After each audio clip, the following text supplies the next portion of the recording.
જય સ્વામિનારાયણ વિદ્યાર્થી મિત્રો, શ્રી સ્વામિનારાયણ ગુરુકુળ રાજકોટ સંસ્થાન દ્વારા SGIS ઓનલાઈન લેક્ચરમાં આપનું સ્વાગત છે. આજે આપણે આવર્ત કોષ્ટકના 1 થી 30 તત્વોની ઇલેક્ટ્રોન રચના ભણવાની છે. તો અત્યાર સુધીના લેક્ચરમાં આપણે આઉફબાઉ હુન્ડ પૌલીના નિયમો પણ ભણ્યા અને એની અંદર આપણે જોયું હતું કે તત્વોની ઇલેક્ટ્રોન કેવી રીતે ભરવા, કોઈ ઇલેક્ટ્રોન કેવી રીતે ભરવાના હોય, એના નિયમો શું હતા એ આપણે આગળ ભણ્યા છીએ. તો આજે આપણે 1 થી 30 સુધીના તત્વોની ઇલેક્ટ્રોન રચના કેમ લખાય એ આજે આપણે શીખવાની છે. તો સૌથી પહેલી વાત કે ઇલેક્ટ્રોનને ભરવા કેવી રીતે, એના માટે થોડુંક બેઝિક છે જે આગળના લેક્ચરમાં કીધું હતું. એક વખત તમે રિવાઇઝ કરી લ્યો. હું તમને અહીંયા લખી દઉં છું. પહેલો નિયમ હતો આઉફબાઉ નિયમ. આઉફબાઉ નિયમમાં શું કીધું હતું કે ઇલેક્ટ્રોન ઓછી ઉર્જા ધરાવતી કક્ષકમાં પહેલા ભરાય.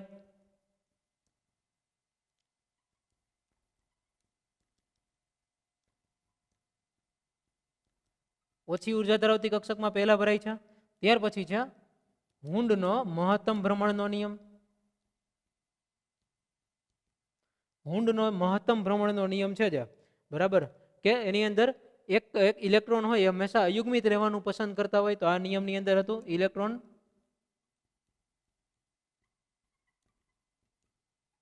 અયુગ્મિત રહેવાનું પસંદ કરે.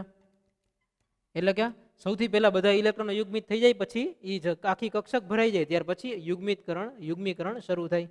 તો આ હુન્ડનો મહત્તમ ભ્રમણ હતો, આ આઉફબાઉ નિયમ હતો. અને ત્રીજો છે એ છે પૌલીનો નિષેધ સિદ્ધાંત.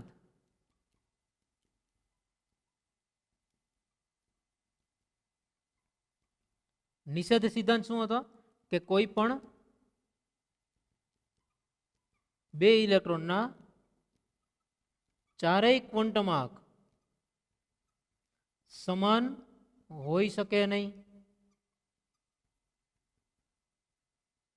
કોઈ પણ બે ઇલેક્ટ્રોનના ચારેય ક્વોન્ટમાક સમાન હોઈ શકે નહીં. તો આઉફબાઉનો નિયમ, હુન્ડનો મહત્તમ ભ્રમણનો નિયમ અને પૌલીનો નિષેધ સિદ્ધાંત, આ આપણે 3 સિદ્ધાંત ગયા લેક્ચરમાં ભણ્યા હતા. આજે આ ત્રણેય સિદ્ધાંતોનો ઉપયોગ કરી, ત્રણેય નિયમોનો ઉપયોગ કરી આપણે દરેક તત્વ માટે ઇલેક્ટ્રોન એની અંદર ભરવાના છે. બરાબર. તો આપણે જોઈ છીએ અત્યારે કે ઇલેક્ટ્રોન કેવી રીતે ભરવાના હોય. તો તત્વનો ક્રમ લખીએ. પહેલા પહેલું તત્વ એટલે હાઇડ્રોજન છે, તમને યાદ હશે. બીજું તત્વ હિલિયમ, 3 નંબર ઉપર lithium, beryllium, boron, carbon, nitrogen, oxygen, fluorine, 10 number ઉપર આવે નિયોન. ઓકે, આ 10 તત્વો 1 થી 10 સુધીના આપણે લખ્યા છે. આની ઇલેક્ટ્રોન રચના લખવી છે. તો જો હાઇડ્રોજન, આની ઇલેક્ટ્રોન રચના લખવી છે તો હાઇડ્રોજન માટે સૌથી ઓછી ઉર્જા ધરાવતી કક્ષક પહેલા લખવાની છે. તો સૌથી ઓછી ઉર્જા ધરાવતી કક્ષક જે આપણે આગળ ભણ્યા છીએ 1s કક્ષક છે. બરાબર, કે જેની ઉર્જા સૌથી ઓછી હોય. તો 1s કક્ષક. અને એની અંદર હાઇડ્રોજનનો જો ઇલેક્ટ્રોનની સંખ્યા કેટલી હોય તો જેટલો પરમાણુ ક્રમાંક હોય, તત્વનો પરમાણુ ક્રમાંક જેટલો હોય એટલા જ એની અંદર ઇલેક્ટ્રોન રહેલા હોય. તો તત્વનો પરમાણુ ક્રમાંક 1 છે તો એની ઇલેક્ટ્રોન રચનાની અંદર ઇલેક્ટ્રોન કેટલા હશે? 1. તો જો એક જ ઇલેક્ટ્રોન રહેલો છે તો એક ઇલેક્ટ્રોન રહેલો છે તો હાઇડ્રોજનની અંદર 1s કક્ષકમાં એક ઇલેક્ટ્રોન મૂકવાનો છે. તો આની ઇલેક્ટ્રોન રચના થશે 1s1. પછી બીજો ઇલેક્ટ્રોન મૂક્યા તો 1s2 થઈ જાય. બરાબર. હિલિયમની ઇલેક્ટ્રોન રચના, હિલિયમ માટે 2 ઇલેક્ટ્રોન રહેલા હોય તો 2 રહેલા હોય તો 1s કક્ષકની અંદર 2 ઇલેક્ટ્રોનને મૂકવાના. તો થઈ ગયું 1s2. ત્યાર પછી લિથિયમ, લિથિયમ માટે બનશે 3 ઇલેક્ટ્રોન હોવા જોઈએ. તો જો અહીંયા 1s2 જ લખવું પડે. 1s ની અંદર 3 ઇલેક્ટ્રોન તો લખી ન શકીએ, કારણ કે આપણને ખબર છે કે s કક્ષકમાં 2 કરતાં વધારે ઇલેક્ટ્રોન સમાઈ શકે નહીં. તો 1s2. ત્યાર પછી બનશે 1s2 થઈ ગયું. હવે પછી વારો આવશે 1s કક્ષક પૂરી થઈ ગઈ, એના કરતાં વધારે ઉર્જા હતી 2s ની. તો જો આવો એક ક્રમ પણ લાસ્ટ લેક્ચરમાં તમને શીખવાડ્યો હતો. 1s, 2s, 2p, 3s, 3p, 4d અને 3p, 4s અને 3d. 4s અને 3d. આ રીતનો આપણે એક ક્રમ યાદ રાખ્યો હતો કે જે 1 થી 30 તત્વો માટે કામ લાગે છે. બરાબર. દરેકમાં કેટલા કેટલા ઇલેક્ટ્રોન સમાઈ શકે એ જોવો એટલે તમને ખબર પડશે. 1s માં 2 ઇલેક્ટ્રોન સમાઈ શકે, 2s માં 2 ઇલેક્ટ્રોન, 2p એટલે 6 ઇલેક્ટ્રોન, s કક્ષક એટલે 2 ઇલેક્ટ્રોન, p કક્ષક તો 6 ઇલેક્ટ્રોન, s કક્ષક તો 2 ઇલેક્ટ્રોન અને d કક્ષક તો 10 ઇલેક્ટ્રોન. આનો સરવાળો કરો એટલે થઈ જાય 30. બરાબર. તો આમાં 30 ઇલેક્ટ્રોન સમાઈ શકે એટલી કેપેસિટી છે. તો પેલા 1s કક્ષક આખી ભરાઈ ગઈ, 2 જ સમાઈ શકે એ આખી ભરાઈ ગઈ. હવે ત્રીજો ઇલેક્ટ્રોન ભરવાનો છે, તો ત્રીજો ઇલેક્ટ્રોન ભરવા માટે 2s ની જરૂર પડે. તો 2s ની અંદર જે વધ્યો એ એક ઇલેક્ટ્રોન મૂકવાનો થાય, તો 1s2 અને ઇલેક્ટ્રોન રચનામાં બીજું લખવું પડે 2s1. આ એક રીત છે. બીજી રીત શું છે આ ઇલેક્ટ્રોન રચના લખવાની? તો આપણે જોવાનું કે આગળનો કક્ષક ભરાઈ ગઈ, આ કક્ષક છે લિથિયમ, એની પહેલા કોઈ નિષ્ક્રિય વાયુ આવ્યો. નિષ્ક્રિય વાયુ એટલે સમૂહ 18 નું તત્વ, હિના નેહાવર કરીના ઈવડું ઈ તત્વ, બરાબર. તો જો કોઈ નિષ્ક્રિય વાયુ આવ્યો હોય તો એની ઇલેક્ટ્રોન રચના લખવી ન પડે, એના માટે સીધું જ આપણે હિલિયમ લખી દેવું પડે, He2s1. આ રીતે આપણે સીધું જ લખી શકીએ. અહીંયા 1s2 લખવાની બદલે આવી રીતે કૌંસમાં હિલિયમ લખી દઈ તો He નો મતલબ થાય કે એની અંદર જેટલા ઇલેક્ટ્રોન છે એટલા. પણ આ નિયમ ત્યારે જ લાગુ પડે કે જ્યારે ફક્ત અને ફક્ત નિષ્ક્રિય વાયુ આગળ આવેલો હોવો જોઈએ. તો હવેથી બધા માટે આપણે 1s2 લખવાની બદલે He લખીએ તો એ ચાલે, બરાબર છે. એ સરખું જ થયું, 1s2 લખો કે He લખો. આ He નો મતલબ એવો થાય છે કે ત્યાં He ની ઇલેક્ટ્રોન રચના લેવાની, એટલે હિલિયમની ઇલેક્ટ્રોન રચના એ શું થાય? 1s2. તો આવી રીતે જ્યારે મોટું તત્વ હોય ત્યારે આપણે આની જરૂર પડતી હોય છે. આવું શોર્ટમાં લખી શકીએ. ઓકે, અત્યારે તો આપણે એમને લખશું 1s2, બેરિલિયમ માટે 2s2, કારણ કે 4 ઇલેક્ટ્રોન. હવેથી જો આપણે જે ઇલેક્ટ્રોન રચના લખી સાચી છે કે ખોટી એ કેમ નક્કી કરવી? તો પેલું તો આ એક કક્ષકનો ક્રમ જોવાનો કે કક્ષકનો ક્રમ તો સાચો જ છે ને. બીજું કે ઉપર જેટલા ઇલેક્ટ્રોન લખ્યા છે એને ટોટલ કરો, એટલો જ પરમાણુ ક્રમાંક હોવો જોઈએ, બરાબર. 2 ને 1 3, તો આ 3, 2 ને 2 4, તો અહીંયા 4, બરાબર છે. એટલું જ હોવું જોઈએ, તો એ સાચું છે એમ ચેક કરી શકાય. Okay, boron. તો જો 1s કક્ષક આખી ભરાઈ ગઈ છે 1s2, પછી 2s કક્ષક આખી ભરાઈ ગઈ છે 2s2. હવે 2s પછી કઈ કક્ષક છે? 2p. તો 2p માં 6 ઇલેક્ટ્રોન સમાઈ શકે. અત્યારે આપણે 4 લખાઈ ગયા છે, એક જ ઇલેક્ટ્રોન લખવાનો ઘટે છે, જે ઘટે છે એ લખો 2p1, બરાબર. પછી છે કાર્બન. તો કાર્બન માટે લખીએ ઇલેક્ટ્રોન રચના ફરીથી 1s2, 2s2 અને 2p. તો અહીંયા 6 ઇલેક્ટ્રોન કરવાના છે, 2 ને 2 4 થઈ ગયા છે, હવે ઘટે છે 2, તો 4 ને 2 6 ઇલેક્ટ્રોન, એટલે 1s2, 2s2, 2p2. નાઇટ્રોજન માટે એ જ રીતે 1s2, 2s2, 2p3, એક એક ઇલેક્ટ્રોન વધારતા જવાના છે. ઓક્સિજન માટે 1s2, 2s2, 2p4. Fluorine 1s2, 2s2, 2p5. અને નિયોન 1s2, 2s2, 2p6, બરાબર છે. આ રીતે આપણે ઇલેક્ટ્રોન વધારતા ગયા. હવે ટોટલ પણ કરતા જાવ એટલા જ આવે છે, બરાબર, એટલા જ આવવા જોઈએ. તો જ્યાં હિલિયમ 2s1 લખ્યું તો એવી રીતે જ્યાં 1s2 છે એ બધી જ જગ્યાએ હિલિયમ લખી શકાય, He2s2. અહીંયા લખી શકીએ He2s2, 2p1. આમાં લખી શકાય He2s2, 2p2. નાઇટ્રોજન માટે લખી શકીએ હિલિયમ 2s2, 2p3. પાછું હિલિયમ 2s2, 2p4.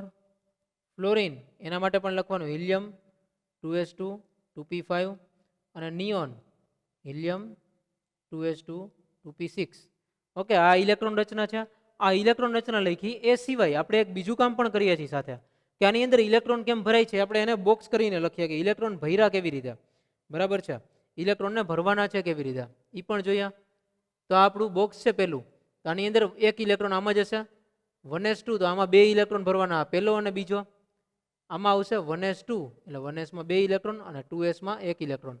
આ જે હતી કક્ષક એ 1s કક્ષક હતી, અને આ બીજી કક્ષક છે એ 2s કક્ષક છે. બેરિલિયમ માટે લખ્યા તો 1s2 અને 2s ની અંદર પણ પાછા 2 ઇલેક્ટ્રોન ભરવાના. આ જ રીતે ભરીએ છીએ 1s અને 2s. ઓકે, પછી બોરોન માટે જોઈ 1s કક્ષક, 2s કક્ષક અને 2p કક્ષક. p કક્ષકની અંદર 3 બોક્સ હોય, આ આપણે ભણ્યા છીએ. તો અહીંયા 1s આવી ગયું, આ 2s અને આ છે 2p. તો 1s ના 2 ઇલેક્ટ્રોન, 2s ના 2 ઇલેક્ટ્રોન, 2p નો 1 ઇલેક્ટ્રોન. કાર્બન માટે 1s, 2s અને 2p. આ 1s કક્ષક, 2s કક્ષક અને 2p કક્ષક. કાર્બનમાં 1s માં 2 ઇલેક્ટ્રોન, 2s માં 2 ઇલેક્ટ્રોન, 2p માં 2 ઇલેક્ટ્રોન. તો જો હવે નિયમ કયો લાગુ પડશે આમાં? ઇલેક્ટ્રોન હંમેશા અયુગ્મિત રહેવાનું પસંદ કરે. અયુગ્મિત રહેવાનું પસંદ કરે તો આ પહેલો ઇલેક્ટ્રોન અને આ બીજો ઇલેક્ટ્રોન 2p, બરાબર, એટલે અયુગ્મિત જ હોય. ત્યાર પછી નાઇટ્રોજન માટે 1s ના 2 ઇલેક્ટ્રોન, 2s ના 2 ઇલેક્ટ્રોન અને 2p ના 3 ઇલેક્ટ્રોન. આ પહેલો ઇલેક્ટ્રોન, આ બીજો અને આ ત્રીજો ઇલેક્ટ્રોન. 2p માં 3 છે તો ઇલેક્ટ્રોન અયુગ્મિત રહેવાનું પસંદ કરે તો અયુગ્મિત ઇલેક્ટ્રોન લખવા પડે.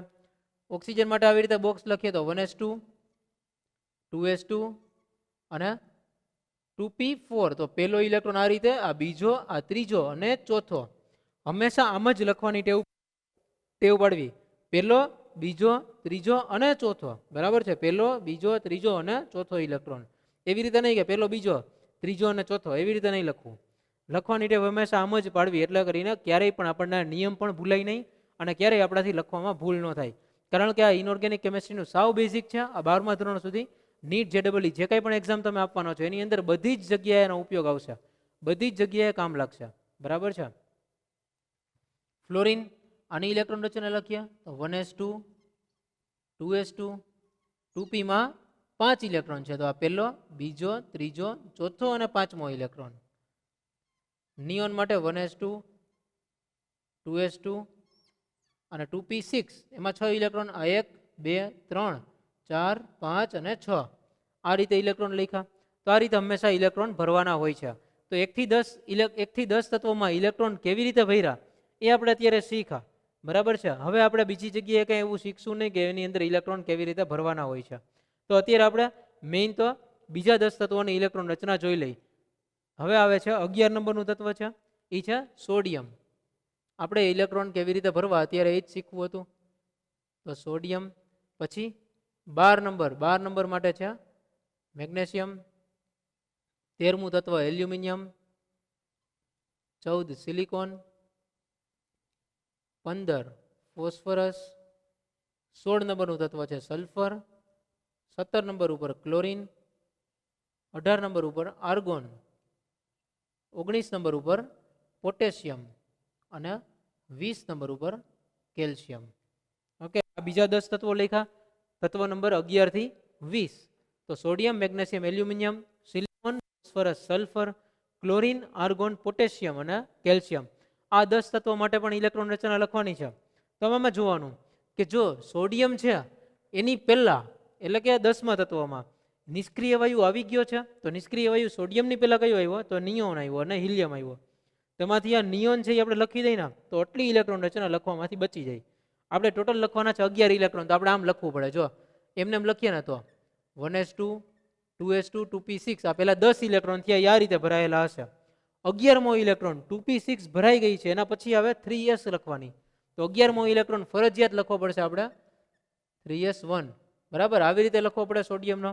આની બદલે આ 1s2 2s2 2p6 આ બધું જ છે, આના બદલે આપણે સીધું જ લખી શકીએ નિયોન અને 3s1. તો આ લખીએ તો પણ ચાલે, આ બે રીત સાચી જ છે. તો આપણે હવે લખશું નિયોન 3s1, આપણે નિયોન કરીને લખશું. એટલે શું થાય કે આખું આપણે લખવું ન પડે. તો ધ્યાન રાખવાનું કે એની પહેલા તત્વની કોઈ પણ નિષ્ક્રિય વાયુ આવેલો હોય એને જ લખી શકીએ. નિષ્ક્રિય વાયુ સિવાય કાંઈ પણ લખી શકાય નહીં. આ કૌંસમાં નિષ્ક્રિય વાયુ હોય એને જ લખી શકીએ.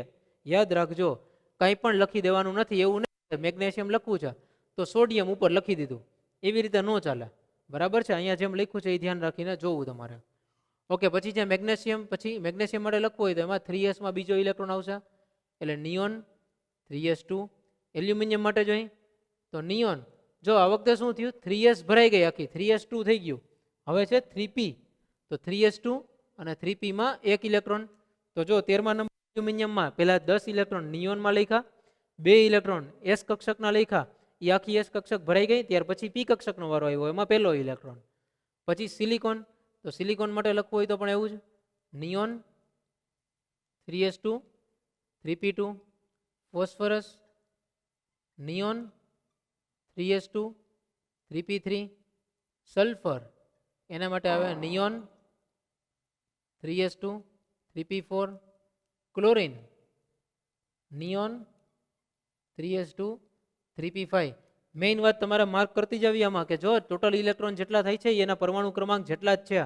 આ 10 ને 2 12 ને 1 13 ઇલેક્ટ્રોન, 10 ને 2 12 ને 2 14 ઇલેક્ટ્રોન, 10 12 અને 3 15, તો આ 15 ઇલેક્ટ્રોન. 10 ઇલેક્ટ્રોન નિયોનના, 2 ઇલેક્ટ્રોન 3sના અને 4 ઇલેક્ટ્રોન 3pના. તો 10 ને 2 12 ને 4 16, એ રીતે 10 ને 2 12 ને 5 17. બરાબર? આર્ગોન માટે આવે નિયોન 3s2 3p6, આ રીતે લખી શકાય આર્ગોન ઇલેક્ટ્રોન રચના. તો નિયોન 3s2 3p6 આની બદલે જો આપણે આખું લખવું હોય તો આખું આપણે આમે લખી શકીએ 1s2 2s2 2p6 આટલા એટલે નિયોન છે. પછીનું હતું 3s, બરાબર. પછી છે પોટેશિયમ. તો હવે જો પોટેશિયમની પહેલા આર્ગોન આવી ગયો. આર્ગોન છે એ પાછો નિષ્ક્રિય વાયુ છે. આ તો નિષ્ક્રિય વાયુનો જ છે. ત્રીજો નિષ્ક્રિય વાયુ. પહેલો નિષ્ક્રિય વાયુ હોય હિલિયમ, બીજો વાયુ હોય નિયોન અને ત્રીજો છે આર્ગોન. બરાબર છે. તો આર્ગોન આવી ગયો. તો અહીંયા પોટેશિયમમાં આપણે લખી શકીએ આર્ગોન. પોટેશિયમની ઇલેક્ટ્રોન રચના લખવી હોય તો ત્યાં આપણે આર્ગોન સુધી લખી શકીએ. એનો મતલબ એવો થયો કે 1s2 2s2 2p6 3s2 3p6 ત્યાં સુધીનું બધું લખાઈ ગયું. એટલે કે નિયોન 3s2 3p6 આખું અહીંયા લખાઈ ગયું. હવે 6 પછી કઈ કક્ષક આવે છે 4s. તો ખાલી લખવાની બાકી રહી 4s. તો આર્ગોન 4s1 આ રીતે લખવાનું રહ્યું. 18 ઇલેક્ટ્રોન અને 4s નો 1 ઇલેક્ટ્રોન ટોટલ થઈ ગયા 19. એ 19 ઇલેક્ટ્રોન અહીંયા આવી ગયા. બરાબર છે. ત્યાર પછી કેલ્શિયમ માટે લખ્યા. તો કેલ્શિયમ માટે એ જ બનશે આર્ગોન 4s2. આર્ગોનના 18 અને બીજા 2 ઇલેક્ટ્રોન છે એ કેલ્શિયમમાં ઉમેર્યા એટલે 18 ને 2 20. 4s ના ઇલેક્ટ્રોન ટોટલ થઈ ગયા 18 ને 2 20 ઇલેક્ટ્રોન. કેલ્શિયમનો પરમાણુ ક્રમાંક પણ 20. તો આ રીતે આપણે તત્વોની ઇલેક્ટ્રોન રચના લખી શકીએ. ટોટલ આજના લેક્ચરમાં આપણે ભણ્યા 1 થી 20 તત્વોની ઇલેક્ટ્રોન રચના ત્રણેય નિયમોનું પાલન કરીને. નિયમો કયા કયા હતા? આઉફબાઉ નિયમ, તો ઇલેક્ટ્રોન ઓછી ઉર્જા ધરાવતી કક્ષકમાં દાખલ થાય. હુન્ડનો મહત્તમ ભ્રમણનો સિદ્ધાંત, તો અયુગ્મિત રહેવાનું પસંદ કર્યા. પૌલીનો નિષેધ સિદ્ધાંત, તો કોઈ પણ 2 ઇલેક્ટ્રોનના ચારેય ક્વોન્ટમ સમાન હોઈ શકે નહીં. આપણે અહીંયા 1 થી 1s થી 4s સુધીની કક્ષકો આજે ભરી. નેક્સ્ટ લેક્ચરમાં આપણે 21 થી 30 સુધીના તત્વોની ઇલેક્ટ્રોન રચના ભણશું અને બાકીના બીજા તત્વોની ઇલેક્ટ્રોન રચના મતલબ કે S વિભાગની ઇલેક્ટ્રોન રચના, પછી P વિભાગની ઇલેક્ટ્રોન રચના એ આપણે શીખશું. પણ પહેલા 1 થી 30 પરફેક્ટ આવડી જવા જોઈએ.